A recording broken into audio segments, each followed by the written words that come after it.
Hey, good morning, Eastern Oregon, and welcome to this August 30th version of AM Live on EOA, your connection to Eastern Oregon. How are you, man? Good. Second Monday? Second Monday. And you had a flat tire, so it really feels like a Monday. Mm-hmm. Yep. At least I was able to limp it here. Yeah. Yeah, and not have to leave it. There. I didn't even notice. It probably flat the whole way. I was just, I was like, there's a weird noise. That's a weird Pull feeling. over, Yeah. get out. Oh, no. Yeah. Yeah, it is what it is.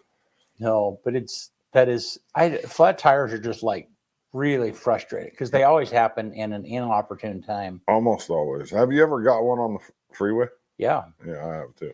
Yeah. In the gorge while it was raining. Really? Yeah. It was when I was moving over there. I was like, how old was I? 22, 21.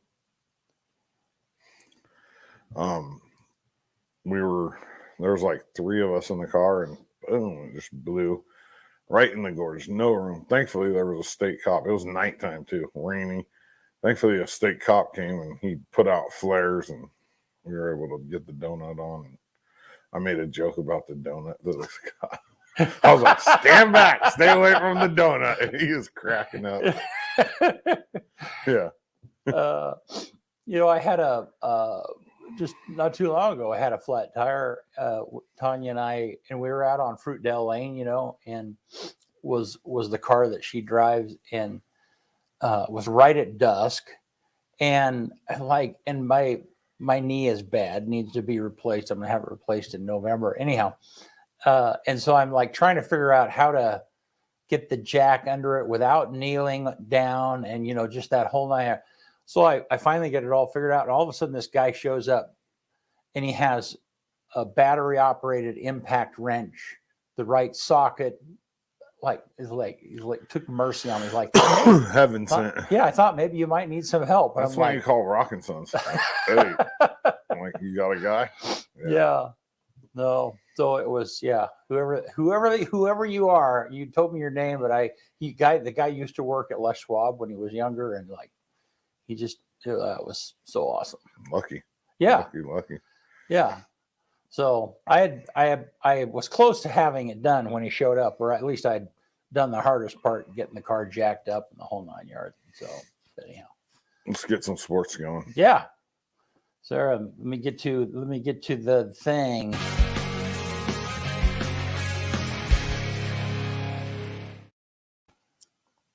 This is brought to you by Sergeant First Class Larry McNeil, Recruiting and Retention for the Army National Guard. If you have any questions, give her a call, 541-786-1459. Her email is also up there. They got a lot of good programs for young people that want to join the Guard to get them through school. And like I said, right there, Larry McNeil, 786-1459. Sports this last week. Let's start with volleyball, EOU. They went 4-0 on Thursday and Friday in Missouri. They beat 3 ranked teams. They're likely going to move into the top 10 in the nation on tomorrow's poll. In the NAIA, the polls come out every 2 weeks, and this Wednesday is poll week. And they beat, so let's see. They did 6 out of 8. 6 out of 8 of their 8 games that they played have been against ranked teams, and they've lost once. And the game that they lost, they shouldn't have lost. They really shouldn't have. They're better than the team. And then they open conference play against Corbin on this Friday in Salem. And Corbin is currently ranked 7th in the country. We're 12th. And Corbin did about the same thing in the preseason. They lost one time to a ranked team and then beat 5 other ranked teams. So we're neck and neck with them. They've been our rival for, We kind of have a monkey on our back with them right in the last couple of years. So we'll see. Friday, another road ranked opponent for EOU. 7 out of their first 9 games are on the road against ranked opponents. Wow. And that's not ranked in our conference. That's ranked in the country. Wow. Yeah, it's really crazy. LeGrand football had a jamboree on Friday. That was kind of cool. I got a message saying that it was just going to be LeGrand and Ontario, and I got there. It was LeGrand, Ontario, and Baker. Oh. So we got to kind of see where we stand with somebody in our league. Ontario's not in our league anymore. So Ontario looked pretty weak. LeGrand looked better than Baker, and I'm not just saying that from a bias standpoint. We did look better than Baker. Now, I don't know where that sits us with all these other new schools in our conference, but LeGrand opens up this Friday, this Friday of this week on the road against Weiser, and that'll be a 6:00 game our time. LeGrand plays their first 3 games of the season on the road, and they're all non-conference games. So EOU football struggled big time. Saturday night, they played a night game against Montana Tech. The final score is 38-3. It was tough. I mean, Montana Tech's quarterback was legit. He won Frontier Conference Player of the Week yesterday. And I mean, I didn't get to stay for the whole game because I had to work that night. But what I saw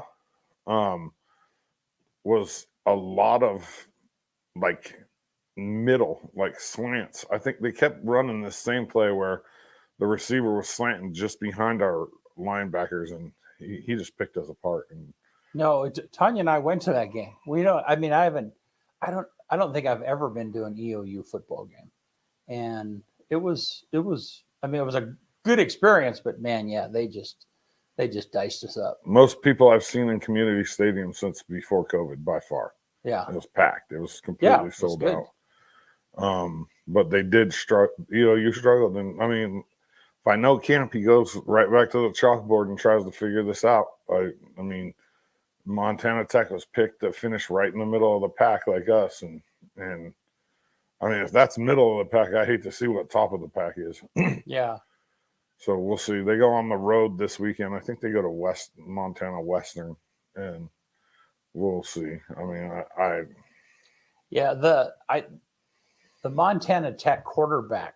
Yeah, he's good. He was, but he was taunting too. Unsportsmanlike. A couple of different times I saw him. His dad played. In fact, he got a penalty for it at one point. Yeah. His dad played at EOU. Funny story. My baseball coach was that I had no idea, right? So I get there really early so I can go BS with the tailgaters. I know a lot of the players' parents. Yeah. I've developed relationships with them, and I'm talking with Brian Mills, Brian Mills' dad, who's what's his first name? Mills, out of Imbler, the principal. Brian's dad. Anyways, I'm talking with him. And he's like, yeah, a bunch of our buddies that I played with are here, Wes McCall. I'm like, Wes McCall? I was like, he's my coach. And he goes, he's here. So I find him. I hadn't seen him in 25 years since I played. Mm-hmm. And he played and coached at EOU, and he was in Montana Tech gear. And I'm like, what are you doing? and he's like, oh, so-and-so's son's the quarterback that played with me here at EOU. And I'm like, well, do you live in Butte? And he's like, no, I'm living in Boise. I'm like, well, what are you doing? Like, why you got that Montana Tech here? Yeah. And he's like, oh, I'm just supporting his son. And I'm just like, you traitor. Get out of here. And so I hadn't seen him in 25 years. He was coaching at Bora High School and just retired. He was my coach for 3 years. Wow. Yeah. Good dude. And so that's crazy. The people now that I'm starting to develop relationships outside of the players with, their family members and stuff. I can't walk anywhere around there without having to talk to people. It's fun. But at the same time, when you're trying to take pictures and I got softball dads hollering at me from the stands, it's like, come on, man, let me just take some pictures and enjoy this. So EOU softball is going to start their fall season in October, and that's pretty exciting too because they made a run last year. They tied the school record, and they won a game at the national tournament, and they brought in some talent, and so that's exciting too. There's a lot of exciting things going on at EOU. Very cool. Yeah, that's it for sports. All righty. Mike, there you go. Comby said it is Mike Mills. Yep. Thank you, sir. It was just brain farting me. Mike and Sandy. I know his wife's name. Right. I coached their kid when he was little, who's now the defensive coordinator at EOU. Oh, really? Yeah. Yeah, I coached him. He calls me coach. It's weird. In front of the players, too. Yeah. Yeah. Oh. Morning, bud. So I haven't seen you for a while. Yeah, good to see you back, man. I think Bud's been gallivanting around the country. I know he was in Boise or something. Yeah. Yeah. He's probably just enjoying this good weather. Yeah. Well, let's take a look at the weather. It's pretty out there. I love these cool mornings. Let's see what Gabe has. Heading into the day on Tuesday, upper 90s to lower 100s will be the story for much of us, an exception for slightly cooler. From Meacham to Baker into the low to mid 90s, there is a slight chance we could see a spotty shower or storm during the morning hours. Somewhere around Burns, there's a slight chance we could see that during the afternoon hours, somewhere across the northern Blue or Wallowa Mountains. Although it's not that likely, I definitely cannot rule it out, but I can rule it out into LeGrand for Tuesday, as it will remain completely dry, starting out into lower 60s at the 8 o'clock hour. Lots of sunshine, beginning with a light easterly wind flow. During the day, those winds don't increase that much, only 20-mile-an-hour wind gusts in spots during the afternoon, bringing in some of those wispy high clouds, making skies appear a little bit hazy at times. Much clearer for the evening as those winds turn to the north, remaining light. Heading into my short-term forecast for the Grand Round Valley, tracking highs right around 100 the next couple of days with lows into the mid to the upper 50s. Another round of those hazy clouds into Wednesday. You know, he made a story on Instagram about that. He took the clip of me saying I wasn't, I hope he's not mad at me. Yeah, that little turd.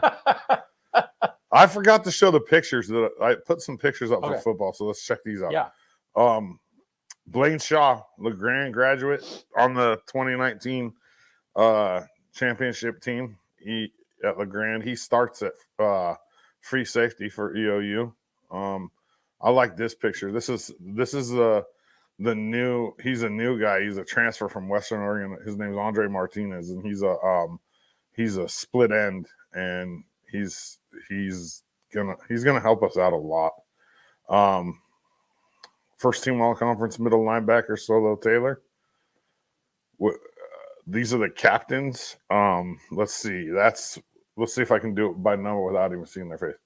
That's Willie Camp, number 2. That's Everett Willard, number 64. That's Hayden Brandon, number 10, and that's Solo Taylor, number 7. I'm pretty good, BC. And then this is cool. So Zach Donato, number 17 here, he used to live across the street from me, and that's him and Solo on a tackle early in the game. Zach was on pace to be first team all conference for sure last year and got hurt, and he's back now, so it's good for him. He's a good kid. The game it was what it was. I got a lot of good pictures last week. I mean, I did a LHS soccer game. I did the jamboree. I did the football game. So and thankfully it cooled off on Saturday because Friday and the soccer game earlier in the week. Yeah. Oh man, out there on that turf, it's probably 10 degrees hotter. Oh, interesting. Yeah, because the turf it's turf, but it's got these little black pieces of rubber, right? Right. Yeah. And they just suck the sun. Huh. So the average temperature on the turf, they have to take a heat index. They have a little wand, and they have to wand it because, at certain temperatures on the turf, they have to take water breaks. So like soccer, if it's above 90, they have to take water breaks. They have to actually stop the game and let them go get water. Oh, wow. And it's an NAIA rule. So they're constantly wanding the field, seeing what the heat index is. And it's always 5-10 degrees warmer than the temperature. Interesting. Yeah. I had no idea.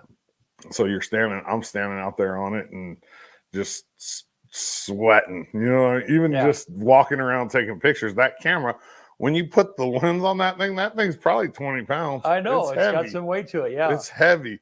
And then you get home, and so this time of year, my whole kitchen floor and my whole dining room floor is full of turf turds, and that's those little rubber pieces of 'Cause black stuff. They Because just they get attach in to your stuff. shoe and Yeah. they get all in you, and then I tap my shoes out Yeah. outside, Uh-huh. but they're still. I I mean, I have wonder- turf turds in my shoe right now. I can feel them. I wonder if they have to replace them. Do they have to? Yeah. I I mean, mean, yeah, they have to. yeah, because people take them home. Right. So I wonder, yeah. And what is the purpose of them, though? It's softens it, like it's not as hard. Oh, I see. It's like kind of like padding Huh. and traction too. Because if you just had like that plastic, turf, Right. you'd slit. This gives you traction. Like if you look at like some of my pictures, you'll see somebody cutting, and you'll see a bunch of them in the air in the picture. Yeah. When they're cutting, because it's forcing them off, but it's for traction and for padding, really. Interesting. Yeah, but they're just they're evil. I remember playing on it, and like you get it in your butt crack, you get it everywhere because you slide. In baseball, especially if you slide on Right, it, yeah, it's it's going gonna in your get- pants yeah, everywhere. Yeah, yeah. you get they're terrible. Kind of They like are. sand, I would imagine. Somebody needs to invent turf turd covers, like a little thing that you slip on that goes over your shoe, Yeah. that keeps the turf turds from going in. So Oh, oh yeah, that would be great. yeah. You just There's probably somebody working on that. I would hope. If they do, I'll buy some for sure. They're a total pain. Yeah. And they just when you suck them up in the vacuum, it sounds weird too because they're rubber. Yeah. Yeah. Probably not good for the vacuum. I wouldn't imagine. Probably but plug it up. Yeah. yeah. Well, I want to talk for a minute about this thing I went to yesterday. I went to OTEC had an economic development conference at Anthony Lakes, and it was very cool. I mean, there were I think they had about 110 people, and most of them were CEOs or people in much higher positions than I. But Tanya and I went together, and it was just it was really interesting. I mean, they brought in a number of experts to talk about rural economic development. And one of these guys was really interesting. One of the guys came in, and his expertise is in printing homes. I mean, what do they call? Have you seen I know that. Do you have any idea what I'm talking about? No. So these 3D printers. Have you seen a 3D printer? How that works? Yeah. Okay. Well, so now they have these gigantic 3D printers that use concrete, and that literally print the exterior walls of a home. Oh, I know. And his point was that housing is a crisis almost everywhere, and that this kind of mechanism, 3D printing, could very well help, because contractors are in short supply everywhere. But the interesting part was the thing that he was talking about, the migration back to rural. People who are in the city who are tired of the city life for whatever reason, and because of people can do jobs remotely, are looking for places to go. And anyhow, it was just very interesting. Huh. So, and then also they had a breakout session on brew pubs, and they had the guy from Barley Brown's, Tyler, and Scott from Side A. Mm-hmm. Yeah. And then there's a brew pub in, I want to say, John Day. And then there's a second one in Baker City. So they had these 4 people, and kind of in a panel, and took questions and talked about how they got started. And that would be cool. Yeah, it was very interesting. That would probably be the only thing there that I would be interested in. And I don't even drink beer. Yeah. Well, but it was you would have found interesting stuff, just because it's all about what makes rural Eastern Oregon thrive or not thrive, depending on what's going on. So, I was with so one of the softball dads came to town because his daughter dates a football player, Mhm. And he came down to the poker room after, and I took him over to him and his dad over to Benchwarmers after I was done. And we were walking back down the alley back to the cars because we parked over there and walked down. And his dad, who was like, you know, in his probably 60s or 70s, he goes, "Man, a lot of old people live around here."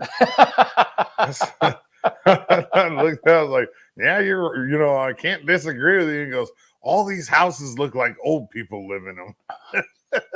I'm just like, wow. He's from like somewhere up by Seattle. I don't know exactly what town, but it's like a suburb of Seattle. And he's like, Yeah. "Man, a lot of old people live around here." And he's right. We do have a pretty high population of old people. Well, and it's always conferences like that, doesn't matter where they are. They're always interesting because you have this dynamic of older people Yeah.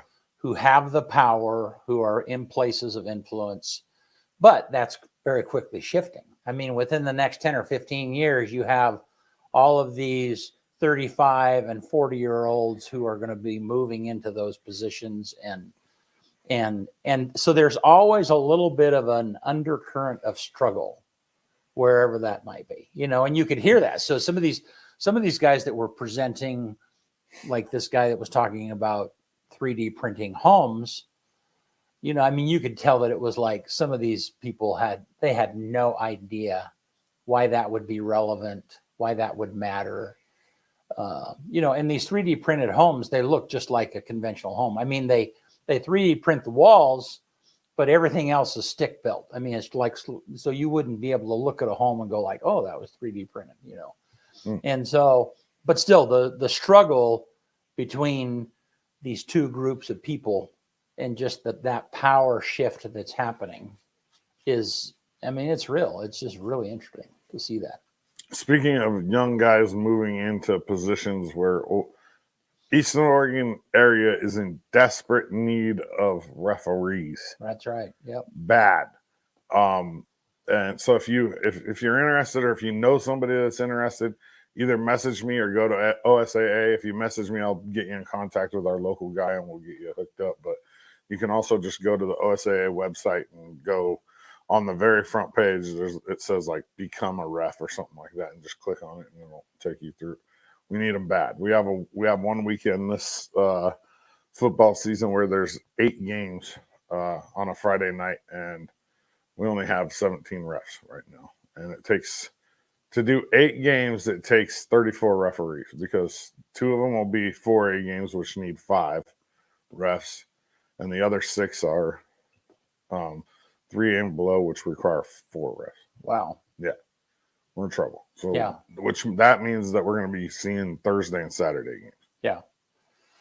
So, and along with that, I mean, we're still working on a football schedule. You know, I think that we initially do have a play-by-play guy, William, who's going to be calling those games, and it could be. I mean, what I'm trying to work on is that we would do all of the home and all of the home LeGrand and the home Baker City games, which would be fun and interesting. And it would be a lot like what we've done in the past, where we'll have commercials and a play-by-play and instant replay and the whole 9 yards. And so we're still working on that. But don't worry, bud, though. The star of the show, me, will still be there harassing you. Like, there might be play-by-play, but I'll still be following That's right. and on Facebook and talking smack. Yeah, that's right. Usual. Just to Bud, though. That's how me and Bud met.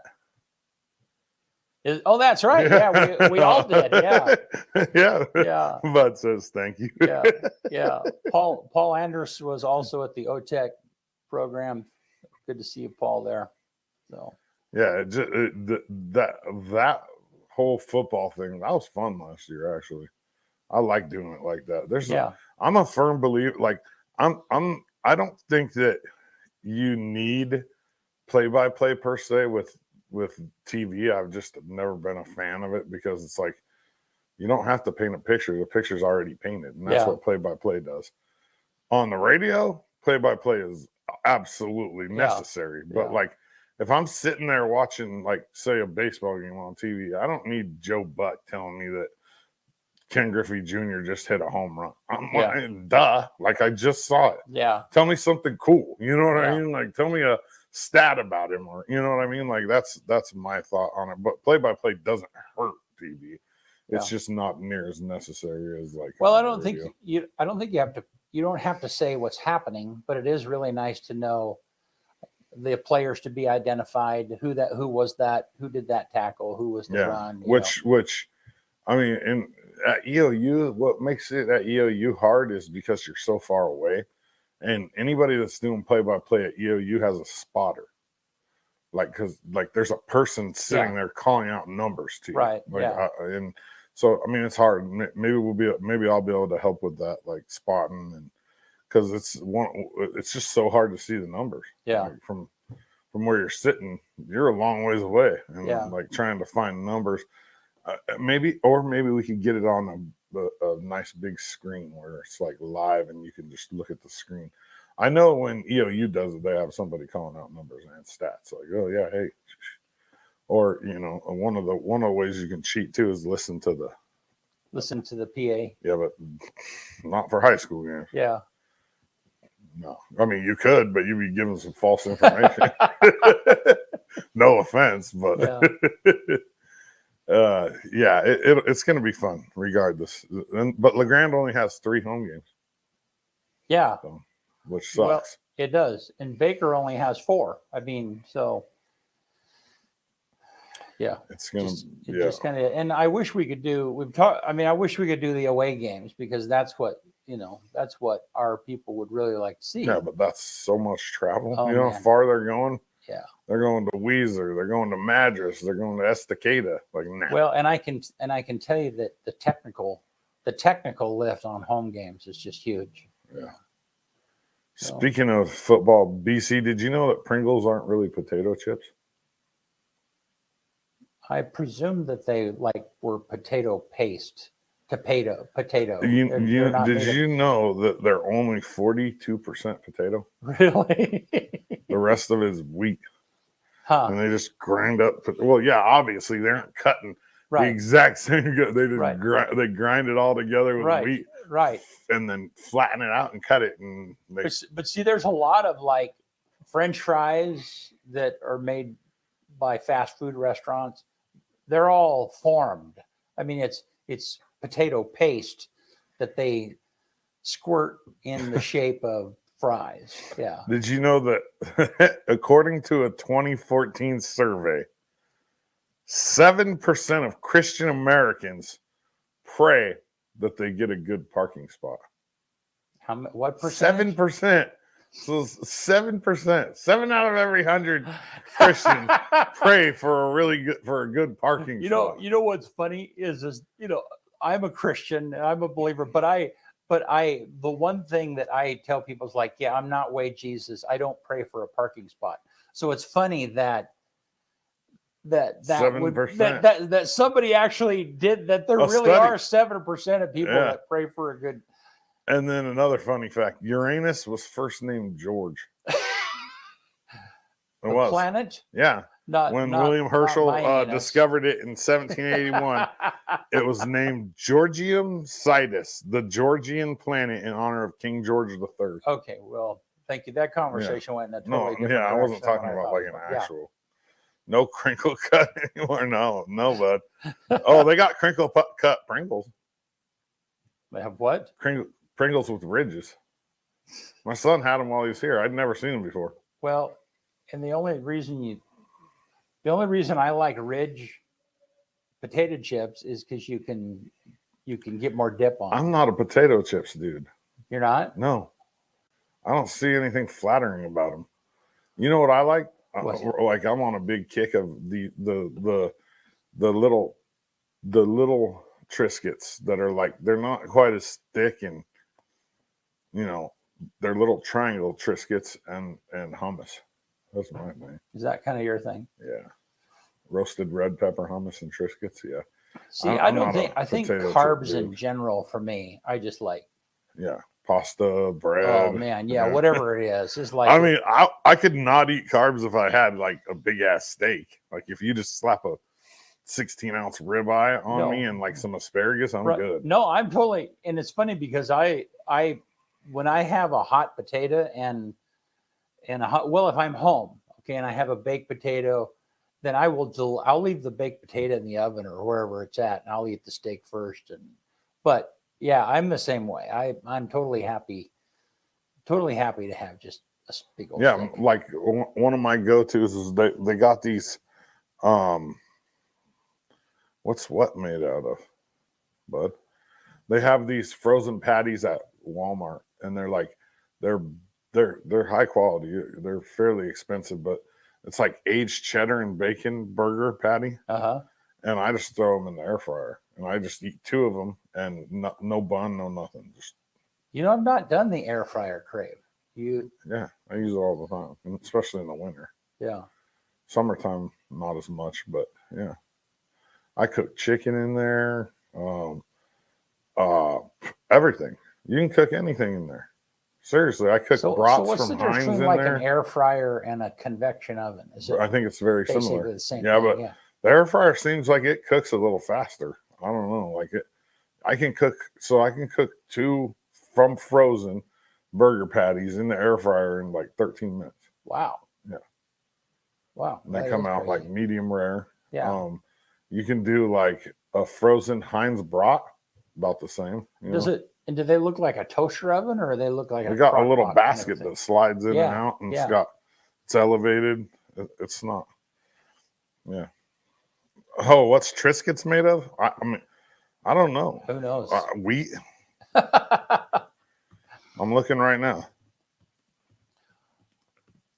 I'm imagining wheat. They taste pretty wheaty. 100% whole grain wheat, oil, and salt. That's it. 3 simple ingredients. 100% whole grain wheat, oil, and salt. And then the ones that I like are like little, like fat people ones, like they're less fat or whatever, and they're little triangles. They're not. Yeah. Because if you put enough hummus on it, you don't really taste it anyways. Yeah. And I used to make homemade hummus. You like the hummus more than you really like the. Yeah. See, there's a lot. I like the hummus more than the vessel. Yes. Yeah. Well, and see that. I mean, there's a lot of things like that. Popcorn. Sometimes fish. Just a carrier for tartar sauce, or. That's for you. I like fish with. I mean, there's like popcorn is just a carrier for butter or the flavor. Yeah, I'm not eating popcorn just plain by itself. No. I'm getting the white cheddar smart food and dousing it with hot sauce. Wow. That's what I do. See, yeah, and you go. I don't know if you've been to the theater recently, but they don't even have. I mean, they have regular salt, but they have all of these flavors. Yeah, all of these flavors. I don't put any of that on. I just want straight up butter and salt. That's me too. Yeah, I don't. But apparently, there's a lot of people that like all the flavors because I mean, they had a whole flavor station. I had to ask for salt. Well, where's the salt? Well, I think they had it in packets. Actually, it was like. What? When I was really young, we were really poor, and at home we would get popcorn because it was cheap. But Mom would put margarine on it because we couldn't afford butter, right? Right. And I thought I never liked margarine. I don't have margarine in my house right now. I refuse. Yeah. But if you go to Grandma's house, she had butter. She made the popcorn with the real butter. Right. Done.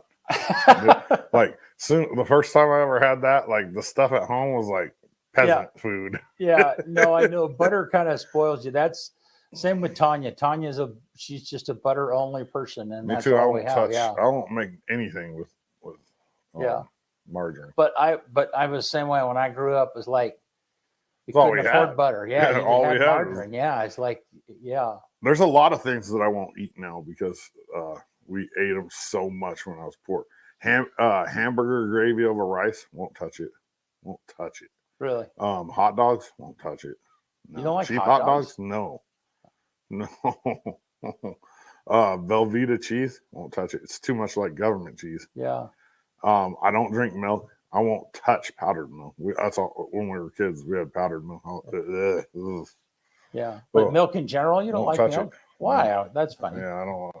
Not a fan. So I went to get a hot dog at the stand at the game the other day, and the office Jesus was behind the counter. Benny. Benny. The track team was working. The track team was paying Yeah, their dues. I have a picture of him. I should have taken it, but it's so, yeah. I call him the office Jesus because that's what he looks like. He looks like he's got this, face. Sometimes I think he sleeps like right out there Yeah, under the awning, maybe. yeah. Are you asleep out there, Benny? Are you back there? He's not. I told you about that thing he posted about his beard. No, I think. Yeah, the popular thing is like these little like characters. They're like little balls, and it says, "Oh, the insignificant one," or it's like, "Oh, the one who always doesn't fit in." Well, Benny posted one with like, "Oh, the one with the patchy beard." It's not fair of us to make fun of him, and he's not really here. He's just in our ears. He's used to it. He's good. Yeah. He's good. He's good. Yeah. He's good. Yeah. Yeah. I mean, I don't know anything else. I told him the schedule for this week. Yeah. I think what I'm gonna do on Mondays from now on, starting next Monday, is I'm just gonna give a schedule of. I'm gonna just post it on Facebook and on Instagram, a schedule of EOU and LHS sports for that week, and maybe if I can get the other schools' schedules, add that in too, and just have it in one spot where people can be like, "Oh, there's this on Wednesday." Yeah. Be good. Yeah. All righty. Well, you want to get us out of here? Let's do it. On this day, what is today? It's the 30th. August 30th, 1682. 1682. William Penn leaves England to sail to the New World. On this day is when he left. I don't know when he got here. Did he make it? Yeah, he must have made it. Who was it? William Penn. What they named Pennsylvania after. Oh, okay. William Penn. 1682, Yeah. though. Okay. 1968. The first record released on Apple label in UK is the Beatles single Hey Jude. 1968, Hey Jude. First single on the Apple label, which I don't know what that is. I don't think it has to do with Apple computers. Yeah, I'm a little confused. There wasn't a lot that happened. This day is not very significant. Trust me. 1979 on this day, the first recorded occurrence of a comet hitting the sun releases energy equal to 1 million hydrogen bombs. Wow. That's crazy. 1 million hydrogen bombs? That would blow up the whole earth, wouldn't it? Yeah. I mean, it was Easily. there. Yeah, easily. And that's what happens when a comet hits the sun. Wow. That's awesome.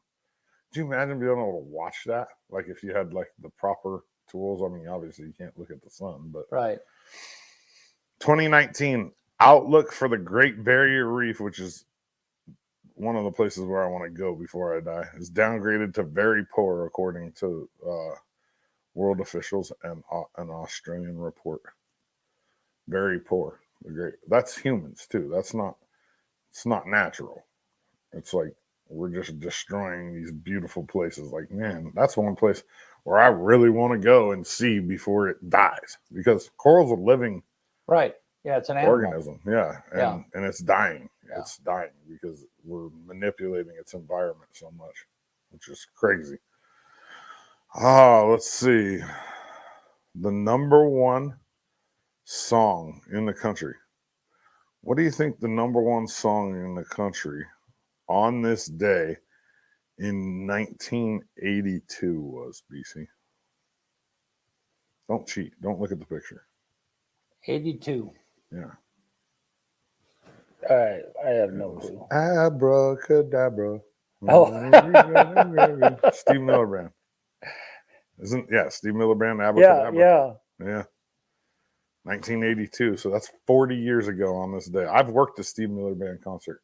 Yeah. Yeah, at the Blockbuster Pavilion in San Bernardino, California, and it was probably the hardest concert I ever worked, because you'd think they'd be a bunch of hippies, like smoking a bunch of weed, which people do. I mean, you go to a concert like that, Yeah. I was on a strike team, and you don't even talk to them if they're smoking weed. You don't care as long as. But these guys were trying to light the light stanchions on fire, the wooden light stanchions at the Steve Miller Band concert.